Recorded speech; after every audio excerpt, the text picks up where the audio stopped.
आप सभी को राधे राधे। नमस्कार दोस्तों, आशा करता हूं आप लोग बहुत अच्छे होंगे। मेरा नाम है सुनील। स्टार आईक्यू परिवार में आप सभी का हार्दिक अभिनंदन, स्वागत है। आज है 26 अगस्त और 26 अगस्त 2020 के हरियाणा करंट अफेयर इस वीडियो के अंदर हम लोग पढ़ने वाले हैं। आइए स्टार्ट करते हैं हमारे करंट अफेयर्स को। अगर आपने स्टार आईक्यू यूट्यूब चैनल को सब्सक्राइब नहीं किया है तो चैनल को जल्दी से सब्सक्राइब कर दीजिएगा। अपने दोस्तों तक भी वीडियोस को शेयर कीजिएगा, इतनी मदद तो आप मेरी कर ही सकते हैं। अगर आपको इस वीडियो का पीडीएफ फाइल चाहिए तो आप मेरे Telegram channel star IQ PDF को ज्वाइन करिएगा। स्टार आईक्यू क्विज के नाम से टेलीग्राम ग्रुप है, यहां पे क्विज लगाने के लिए आप इसे ज्वाइन कर सकते हैं। आप मेरे सभी लेक्चर्स की अपडेट के लिए मुझे फेसबुक और इंस्टाग्राम पे भी फॉलो कर सकते हैं। यह मेरा पेज है स्टार आईक्यू एजुकेशन के नाम से। आइए बढ़ते हैं आगे और आज के करंट अफेयर पढ़ते हैं। उससे पहले जो मैंने आपसे कल सवाल पूछा था उसका सही जवाब भी आपको पता होना जरूरी है। हरियाणा के माता मनसा देवी मंदिर परिसर में 11वें आदिवासी युवा आदान प्रदान कार्यक्रम का आयोजन कब किया गया? तो इस क्वेश्चन का सही आंसर था 23 से 29 जनवरी। बहुत सारे बच्चों ने इसके बारे में विस्तार से भी लिखा है। खैर ये तो हमेशा के लिए अच्छी बात है ही अगर आपकी ये आदत बन गई है तो। चलिए एक क्वेश्चन और भी याद करते हैं हम लोग। माता मनसा देवी मंदिर पंचकुला में स्थित है और ये मंदिर जो है कोरोना काल के बाद में सबसे पहली बार खुलने वाला हरियाणा का पहला मंदिर है। क्या सर ये क्वेश्चन हमारे लिए इंपॉर्टेंट है? तो देखिएगा, एचएसएससी वाले एग्जाम के लिए कहीं ना कहीं इंपॉर्टेंट हो ना हो, लेकिन जो बच्चा हरियाणा सिविल सर्विस एग्जाम की प्रिपरेशन कर रहा है उन लोगों के लिए ऐसे क्वेश्चन बहुत जरूरी है, क्योंकि ये जीएस पेपर में कहीं ना कहीं पूछे जा सकते हैं या इंटरव्यू में तो ऐसे सवाल जरूर ही पूछे जा सकते हैं। ट्रिकी क्वेश्चन पूछे जाते हैं, क्योंकि ये क्वेश्चन वो होते हैं जो न्यूज डिपेंडेंट होते हैं। इंटरव्यू वाले आपसे क्या जानना चाहते हैं उस टाइम पे? वो आपसे एकेडमिक नॉलेज नहीं जानना चाहते या आपका सब्जेक्टिव नॉलेज नहीं जानना चाहते, क्योंकि उसके लिए तो ऑलरेडी प्री और मेन ले चुके हैं। वो आपसे ये जानना चाहते हैं कि आप कितने एक्टिव हैं। तो ये वीडियो मैं उन बच्चों के लिए नहीं बना रहा हूं जो एचएसएससी का प्रिपरेशन कर रहे हैं, ये साथ के साथ उन बच्चों के लिए भी है जो सिविल सर्विस एग्जाम के प्रिपरेशन कर रहे हैं, उन दोनों के लिए ही है। तो कुछ क्वेश्चन ऐसे होते हैं जो सिविल सर्विस के लिए बहुत महत्वपूर्ण होते हैं और केवल एग्जाम के लिए ना सही इंटरव्यू के लिए भी इंपॉर्टेंट होते हैं। तो करंट अफेयर का सीधा सा मतलब प्यारे बच्चों यही होता है, जो आपके इंटरव्यू में भी काम आए, जो आपके एग्जाम में भी काम आए, आपके हर जगह काम आए। तो इस चीज की मर्म को समझिएगा, इस बात को समझिएगा।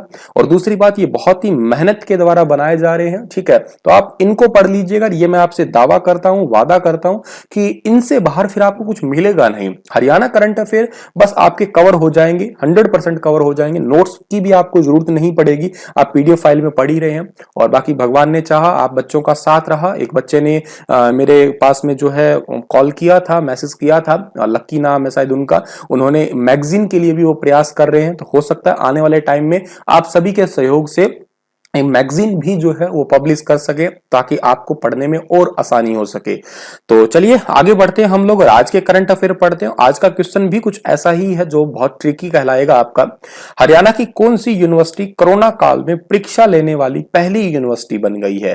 तो इस कोरोना टाइम पीरियड के दौरान किसी भी यूनिवर्सिटी में, किसी भी कॉलेज में, किसी भी स्कूल में कोई एजुकेशन से रिलेटेड कोई काम नहीं हुआ था, कोई एग्जाम नहीं हुए थे, लेकिन हरियाणा की ऐसी पहली यूनिवर्सिटी अब बनी है IGU, यानी कि इंदिरा गांधी यूनिवर्सिटी। ये यूनिवर्सिटी जो है कहां की है? ये यूनिवर्सिटी है रेवाड़ी की।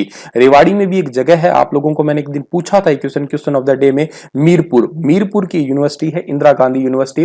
और यहां पे जो है कल से ही एग्जाम शुरू हो गए हैं, मंगलवार से एग्जाम स्टार्ट हो चुके हैं और इन्होंने जो है परीक्षा ले ली। हालांकि एग्जाम जो लिए हैं वो ही आपके कोरोना वाले रूल तो अपनाए हैं, सोशल डिस्टेंसिंग मेंटेन की है, एक क्लास में 15 से ज्यादा बच्चों को नहीं बिठाया है, सभी बच्चों को थर्मल स्क्रीनिंग के माध्यम से ही क्लास के अंदर एंट्री करवाई है, ठीक है? मास्क पहनना जरूरी समझा है। लेकिन बस आपको इतना याद रखना है कि कोरोना काल में पहली यूनिवर्सिटी कौन सी थी? IGU मीरपुर रेवाड़ी की। अच्छा सर, इस यूनिवर्सिटी की जो है वो स्थापना कब हुई है? 2013 में हुई है। अच्छा सर, इसके वीसी कौन है? SK गक्खड़ इसके वीसी है।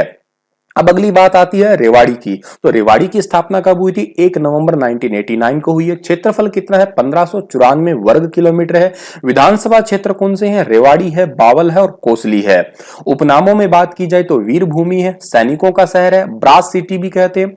अब ध्यान रखिएगा, आपको कंफ्यूजन यहां पे होगा, पित्तल नगरी है और एक पित्तल बर्तनों के लिए उद्योग जो फेमस है। पित्तल के बर्तनों के लिए जो है यमुनानगर के पास में एक जगाधरी पड़ता है, वो फेमस है पित्तल के बर्तनों के लिए। लेकिन अगर पित्तल नगरी पूछे आपसे तो पित्तल सिटी आपका जवाब क्या रहेगा? ये पानीपत ही रेवाड़ी ही आपका जवाब रहेगा। और दूसरी बात आपको ये भी याद रखना है कि पित्तल नगरी के अलावा यहाँ पे हरियाणा में सबसे पहली बार ट्रेन चली थी। सबसे बड़ा रेलवे जंक्शन भी हरियाणा का रेवाड़ी के अंदर ही स्थित है और रेवाड़ी के अंदर बहुत सारी योजनाएं हैं। आपको मैं अगले क्वेश्चन के माध्यम से बताऊंगा कि रेवाड़ी के अंदर रिसेंट एक करंट अफेयर आ रहा है हमारे पास में, जहां पे मैंने आपको थोड़े दिन पहले भी पढ़ाया था कि ऑनलाइन कोचिंग, फ्री कोचिंग वाला कंसेप्ट है, वो हॉस्टल्स वगैरह भी रेवाड़ी में ही बनेंगे। भोली माता का मेला बहुत प्रसिद्ध है। बाबा सूरजगिरी गिरी का मेला जो है वो भी बहुत फेमस है। बाबा सैयद समाधि का मेला भी प्रसिद्ध है यहाँ का। अगला क्वेश्चन क्या कहता है हमें? अगला क्वेश्चन हमारा है कि हाल ही में हरियाणा राज्य सरकारी खर्चे पर कोचिंग दिलाने वाला देश का कौन सा राज्य बन गया है? सरकारी खर्चे पे कोचिंग दिलाने वाला कंसेप्ट अभी तक भारत के किसी दूसरे राज्य में नहीं है, तो हमारा पहला ही राज्य बन गया है। ए ऑप्शन जो है इस क्वेश्चन का हमारा बिल्कुल ठीक रहेगा। 50,000 जो है स्टूडेंट्स को कोचिंग दिलाने का काम करेगा हरियाणा राज्य। हालांकि सबको नहीं है, इसके लिए टेस्ट वगैरह होंगे। जिन बच्चों के 90% से ज्यादा मार्क्स है, 70% ज्यादा मार्क्स है, उन्हीं बच्चों को सिलेक्ट किया जाएगा। और इसके लिए जो है हरियाणा के डिप्टी सीएम जिनका नाम है दुष्यंत चौटाला, उन्होंने ग्रेडअप के साथ में समझौता भी कर लिया। ग्रेडअप आप जानते होंगे जो रेलवे, एसएससी, बैंकिंग वगैरह की प्रिपरेशन करवाती है, तो इसके लिए फिलहाल के लिए ऑनलाइन प्लेटफॉर्म जो है प्रोवाइड करवाया जाएगा। आने वाले टाइम में जो है वो ऑफलाइन प्लेटफॉर्म भी प्रिपेयर होगा, बच्चों को रखा जाएगा। अभी मैंने कहा ना रेवाड़ी वगैरह के अंदर उनके हॉस्टल्स वगैरह बनाए जाएंगे, उनको रहना खाना भी फ्री होगा, गर्ल्स के लिए बिल्कुल फ्री होगा, और जो 90% से ऊपर के बच्चे उन सभी के लिए बिल्कुल फ्री वाला कंसेप्ट होगा। ये गवर्नमेंट जॉब की प्रिपरेशन करवाई जाएगी। और के अलावा गवर्नमेंट जॉब के अलावा जैसे एंट्रेंस टेस्ट होते हैं, नीट वगैरह है, AIEEE है, इन सभी की, IIT JEE वगैरह, इनकी सभी की भी तैयारी करवाई जाएगी। और के अलावा जिन बच्चों ने ग्रुप सी और ग्रुप डी के फॉर्म भरे थे उनका भी डेटा जो है कलेक्ट किया जा रहा है। तकरीबन 13 लाख से ज्यादा बच्चों की डिटेल निकाली गई है ताकि उनको भी जो है वो प्राइवेट सेक्टर के अंदर जॉब मुहैया करवाई जा सके। तो इतनी बातें आपको सारी की सारी याद रखनी है इस क्वेश्चन से। अगला हमारा क्वेश्चन पढ़ने से पहले हमें हरियाणा राज्य के बारे में जान लेना है। हरियाणा की जो स्थापना है वो कब हुई थी? 1 नवंबर 1966 को हुई थी। इसी वजह से हम लोग हरियाणा डे भी कब मनाते हैं? 1 नवंबर को ही मनाते हैं। वर्तमान में हरियाणा के मुख्यमंत्री का नाम है मनोहर लाल खट्टर है और हरियाणा के जो राजधानी है वो चंडीगढ़ है। हालांकि ये पंजाब के साथ शेयर करता है और जनसंख्या कितनी है? 2.54 करोड़ है। और यहाँ के राज्यपाल का नाम क्या? सत्यदेव नारायण आर्य। आगे बढ़ते हैं अगले क्वेश्चन की ओर। तो हरियाणा में सीएम और विधानसभा स्पीकर के कोरोना पॉजिटिव आने के बाद में सदन को संभालने की जिम्मेवारी किसे दी गई है? आपको मैंने लास्ट लेक्चर में पढ़ाया था कि हरियाणा के मुख्यमंत्री और विधानसभा स्पीकर जिनका नाम है ज्ञानचंद गुप्ता, ये दोनों ही कोरोना पॉजिटिव पाए गए हैं। तो इन दोनों के बाद में अभी रिसेंटली आपको पता है कि हमारा हरियाणा का जो है मानसून स्तर स्टार्ट होने वाला है विधानसभा का।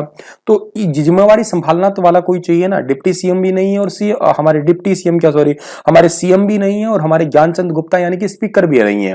हालांकि इतिहास में ऐसा पहली बार हो रहा है कि हरियाणा इतिहास के अंदर कि बिना सीएम के बाद भी जो है आपकी क्या लग रही है विधानसभा स्तर या मॉनसून स्तर जो है वो अप्लाई किया जा रहा है। लेकिन ये तो कोरोना पॉजिटिव है, इस वजह से तो आए ही क्यों बाहर निकल के। तो अब ये जिम्मेवारी किसको सौंपी गई है? रणबीर गंगवा को, जो कि आपके डिप्टी स्पीकर है हमारे हरियाणा विधानसभा के अंदर। और हालांकि इनको जिम्मेवारी सौंप दी है और ये काम कैसे करने वाले हैं? काम तो देखिएगा इस माध्यम से करेंगे कि सोशल डिस्टेंसिंग को मेंटेन किया जा सके। और दूसरी बात है सभी को अपने साथ में कोरोना की रिपोर्ट लेके आनी पड़ेगी, कोरोना नेगेटिव की रिपोर्ट लानी पड़ेगी। अगर किसी को कोरोना पॉजिटिव है मतलब रिपोर्ट दिखानी बहुत जरूरी है। पिछले 2-3 दिनों की, पिछले या हफ्ते भर की रिपोर्ट होनी जरूरी है। वो सभी को मास्क लगाना जरूरी है और एक साथ नहीं बिठाया जाएगा, सीटिंग प्लान भी बदला जाएगा। कुछ को जो है गैलरी वगैरह के अंदर जो है वो भी बिठाया जाएगा। क्वेश्चन इस बार कितने आए हैं? तकरीबन 187 क्वेश्चन जो है 187 क्वेश्चन आए हैं। अब एक साथ सबका जवाब तो नहीं दिया जा सकता, तो ड्रा के माध्यम से ही इन क्वेश्चनों को निकाला जाएगा और फिर उन्हीं को ही जो है उनके जवाब वगैरह दिए जाएंगे। हालांकि इसके साथ में ना 30 एक ऐसे क्वेश्चन आए, प्रस्ताव आए हैं जो ध्यान भटाने के वाले हैं। 4 ऐसे भी हैं जो रोको प्रस्ताव के संबंधित है। ठीक है, तो इतनी बातें आपको थोड़ा सा याद रखना चाहिए। 10 अध्यादेशों को विधेयक में कन्वर्ट किया जाएगा और 3 विधेयक को जो है पारित किया जाएगा, ऐसा रणवीर गंगवा ने कहा है। आगे देखते हैं जब ये मॉनसून स्तर फाइनल होता है तब तक हमें क्या बातें यहां से निकल के आएगी। हरियाणा में कितने खिलाड़ियों को अर्जुन अवार्ड से सम्मानित किया जाएगा? ये क्वेश्चन बहुत बहुत इंपॉर्टेंट है। हरियाणा के अंदर अर्जुन अवार्ड को जो है 6 खिलाड़ियों को सम्मानित किया जाएगा। ठीक है, भारत में अंदर जो है भारत के अंदर 5 को किया जाएगा। कल मैंने आपको पढ़ाया था नेशनल इंटरनेशनल करंट अफेयर में। और हरियाणा हरियाणा के अंदर 6 को किया जाएगा। हमारे हरियाणा के खेल राज्य मंत्री का नाम है सरदार संदीप सिंह, और इन्होंने जो है खिलाड़ियों को उनकी योग्यता के अनुसार जो है अवार्ड देने के लिए चुन लिया है। भारत की हॉकी की पूर्व कप्तान रानी रामपाल और पहलवान विनेश फोगाट को आगामी खेल दिवस पर राजीव गांधी खेल रत्न पुरस्कार जो है वो दिया जाएगा। इसी प्रकार शूटर मनु भाकर है, हॉकी खिलाड़ी दीपिका ठाकुर है, बॉक्सर मनीष कौशिक है, पैराशूट मनीष नरवाल है, कबड्डी खिलाड़ी दीपक निवास हुड्डा है, और पैरा एथलीट संदीप चौधरी है। इनको अर्जुन अवार्ड से सम्मानित किया जाएगा। हालांकि एक दिन मैंने आपको साक्षी मलिक का थोड़ा सा हिंट दिया था, लेकिन साक्षी मलिक को कुछ यूं कहिएगा आप लोग थोड़ा कंफ्लिक्ट वाला बात चल पड़ी थी, तो उनका नाम वापिस हटा लिया गया है वर्तमान में।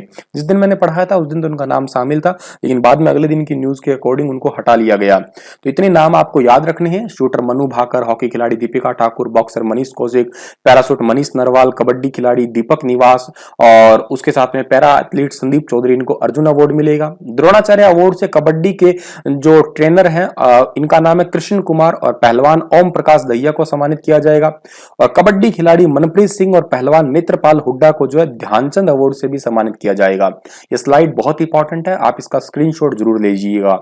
संदीप सिंह कौन है? हमारे हरियाणा के खेल मंत्री हैं, पेहोवा से जीते हुए हैं, स्पोर्ट्स और यूथ अफेयर इनके पास डिपार्टमेंट है, प्रिंटिंग और स्टेशनरी डिपार्टमेंट इंडिपेंडेंट चार्ज के रूप में भी इन्हीं के पास में है। अगला क्वेश्चन हमारा क्या है? अगला क्वेश्चन है कि हरियाणा के किस जिले में एलिवेटेड रोड बनाया जाएगा? एलिवेटेड रोड हरियाणा के हिसार में बनाया जाएगा। बड़ी अच्छी खबर है ये तो, ठीक है। क्यों बनाया जाएगा एलिवेटेड रोड? क्योंकि भीड़ भाड़ बहुत ज्यादा होती है। एलिवेटेड रोड कुछ इस टाइप का, पानीपत आप कभी गए होंगे तो वहां पे ऐसा रोड बना हुआ है ऑलरेडी। तो नॉर्मल लोकल जो साधन होते हैं वो यहाँ पे जो लंबी दूरी तय करने वाले होते हैं ऊपर ऊपर जाएंगे, जिससे जो है भीड़ का काम है वो हट जाएगा। पीडब्ल्यूडी डिपार्टमेंट जो है उनको इस प्रोजेक्ट के लिए जिम्मेवारी सौंपी गई है। इसके लिए उन्होंने डिटेल प्रोजेक्ट रिपोर्ट तैयार करने में जो है जुट चुके हैं, और जल्द ही इस पे जो है काम शुरू कर दिया जाएगा। और डिटेल प्रोजेक्ट रिपोर्ट के लिए स्टार्टिंग में 22 लाख रुपए जो है वो खर्च किए जाएंगे। और ये एलिवेटेड रोड तकरीबन 6 किलोमीटर का बनेगा। यहां से हिसार जिले की 4 लाख आबादी को जो है तकरीबन फायदा मिलने वाला होगा। चलिए आगे बढ़ते हैं, उससे पहले हमें हिसार के बारे में तो जानना जरूरी है। हिसार की स्थापना 1 नवंबर 1966 को है। क्षेत्रफल 3983 वर्ग किलोमीटर है। हरियाणा की स्टील सिटी है, हरियाणा की मैग्नेट सिटी है, मुगल साम्राज्य का स्वर्णिम कुल भी कहलाता है। ये मैग्नेट उद्योग प्रसिद्ध है, जिंदल पाइप उद्योग प्रसिद्ध है, रविंद्रा पाइप उद्योग भी, और सूती धागा मिल भी यहाँ के हिसार के प्रसिद्ध है। ये हरियाणा की किस यूनिवर्सिटी में मूक्स और मुक्त शैक्षिक संस्थानों पर शिक्षा का शुभारंभ किया जाएगा? ठीक है, मूक्स और मुक्त शैक्षिक संस्थानों पर जो है ये शिक्षा का शुभारंभ जो है वो किया जाएगा जीजेयू यूनिवर्सिटी के अंदर। सी ऑप्शन जो है इस क्वेश्चन का हमारा बिल्कुल ठीक है। इस क्वेश्चन का सीधा सा मतलब है ऑनलाइन पाठ्यक्रम जो है आपका, या मुक्त शैक्षिक संस्थानों पर 1 सप्ताह की कार्यशाला का जो है शुभारंभ किया जाएगा। एक वर्कशॉप का टाइप का जो शुभारंभ किया जाएगा। इस वर्कशॉप का उद्घाटन कौन करेंगे? यहाँ के प्रोफेसर कुलपति प्रोफेसर जिनका नाम है टंकेश्वर कुमार। और ये कोरोना वायरस के प्रकोप के बाद में शिक्षक ऑनलाइन शिक्षा को लेकर काफी उत्साहित है, ताकि थोड़ा सा यूं कहिएगा ऑनलाइन ट्रेनिंग टाइप से जो है अब जल्द ही आपको मैं बता देता हूँ, एक पॉजिटिव न्यूज है, ये वाइब्स है कि सब चीजें ओपन हो जाएंगी, एजुकेशन सेक्टर वगैरह सब चीजें ओपन हो जाएगी। नॉर्मल जैसे हम पढ़ते थे वैसे ही हम लोग पढ़ने लग जाएंगे। मूक्स और मुक्त शैक्षिक संस्थान पारंपरिक शिक्षा की सीमाओं को तोड़कर 21वीं सदी में शिक्षा में डिजिटल क्रांति लेने का काम करेगी। किस तरीके से जो है ऑनलाइन माध्यम से पढ़ाया जा सकता है, किस तरीके से घर बैठे ही सारी चीजें हो सकती है, बच्चों को कॉलेज यूनिवर्सिटी आना ही ना पड़े, इसके लिए जो है ये प्रयोगशाला या यूं कहिएगा आप लोग इस टाइप की ट्रेनिंग वर्कशॉप जो है आयोजित करवाई जाएगी। इस मूक्स का मतलब क्या होता है? Massive open online courses. ठीक है, मतलब ऑनलाइन कोर्स जैसे ऐप वगैरह पे आप खरीदते हो ना, वो चीजों की ट्रेनिंग जो है करवाई जाएगी। जीजेयू की स्थापना कब हुई है? 1995 में। प्रोफेसर टंकेश्वर कुमार जो है यहाँ के वीसी हैं। सुपर 100 एग्जाम में चयनित होने पर कितने साल की इंजीनियरिंग व मेडिकल की पढ़ाई फ्री में करवाने का फैसला किया गया है?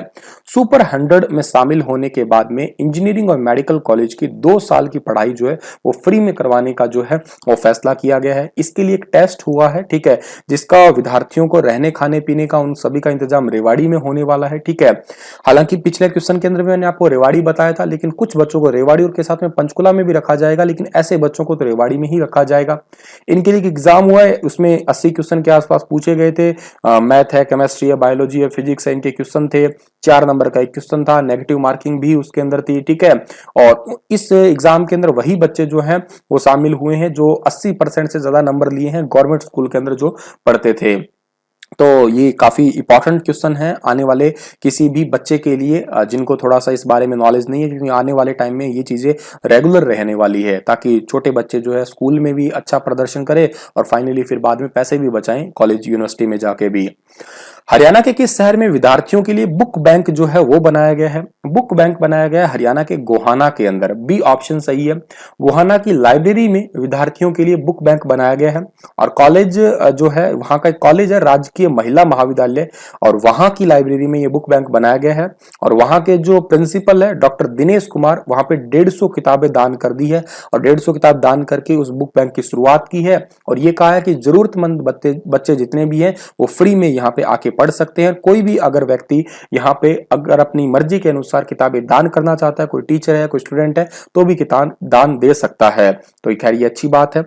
अगला क्वेश्चन हमारा है कि हरियाणा राज्य राइट टू रिकॉल का कानून लागू करने वाला देश का कौन सा राज्य बनेगा? ये भी एक इंपॉर्टेंट क्वेश्चन है। राइट टू रिकॉल लागू करने वाला देश का पहला राज्य बनेगा हमारा हरियाणा। सर इसका मतलब क्या है?